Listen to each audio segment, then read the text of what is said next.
This is the last for our part 1 of the laboratory. We have part 2 coming, but again, this is part 1. So previously, we've gone over the entire lab document. We've looked at tracing chart, and we've also looked at hand assembly, which is based off our tracing chart. Now we're going back into our DOS debug prompt. Oh, we also did a flowchart to demonstrate what we were doing. But again, now we're back in the debug. And in our debug, we are on part 7. We've just finished the tracing in our debug. And in here, we're going to have example of G. So we're going to run our entire program using the debug G, which stands for go. And we're asked, how does this program end?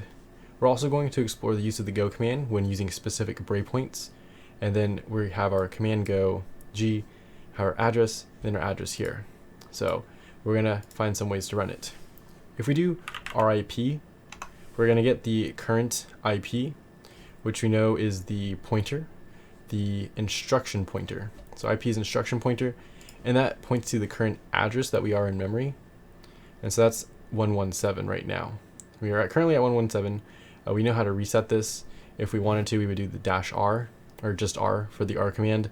And if we use R, we would reset our instruction pointer to the register to point to the location at the very beginning. And so now what we want to do is, now that we know our IP, we are going to display some values. So we want 100 inside of here. So inside of our 100, we do the RIP, we get our IP, and then we have our starting point. We want our G command. Using the go command, when the IP has been set, we press enter. We see that the program terminated normally. So we did our RIP, we did the IP, which we got the 117, we put in our 100, and then we use the G to run the command, and it then terminated.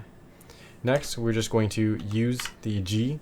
Once our IP has been set, we can see the program terminated normally. We can also do G is equal to 100. So if we do this, we can see our program terminated normally as well. An example of using the go command to set a breakpoint is the following. So here we have G100.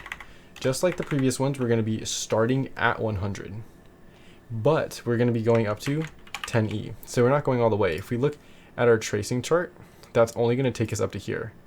So we go all the way up to here, and then we have a breakpoint. So from here, we're going to press enter.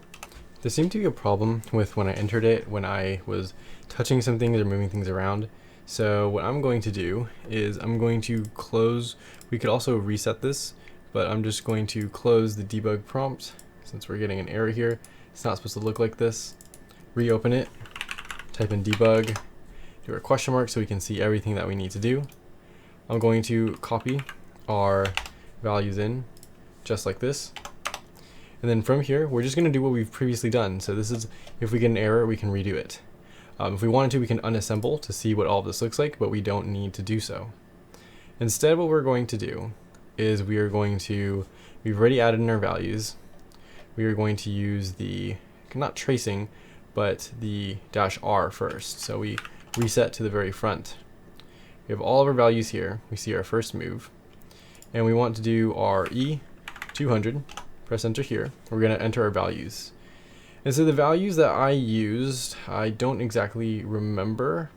So we're going to use the ones that were in the first lab. So we're going to have 20, 01, we have 50, and then we have 02. We can press enter here. Now we're just going to trace all the way down. So trace, trace, trace, trace, trace, trace, trace, and we'll continue tracing until we reach the end, which we have here.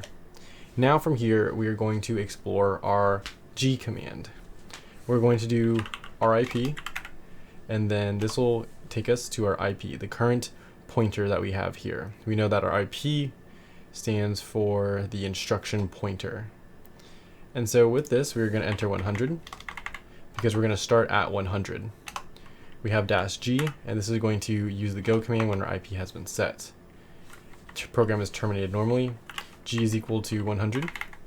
Here we have using the go command to start at memory location 100, and our program terminated normally as well. Next we have G is equal to 100, and then we have our 10E, and this is going to give us our breakpoint. So it's going to go from 100 to our 10E. And we ran this correctly because we see here that with this one, we have our 010E, which is right here, this line. We have this command, add AX to DX. And then if we look over here, we have our 250 and our 120. So I don't know exactly what I messed up last time, but if we were to do the same thing, but for the values that we had here, it would just be the same thing, but since we don't have a 10E, we would do like a 10C. Otherwise, as we saw, it would probably break our program.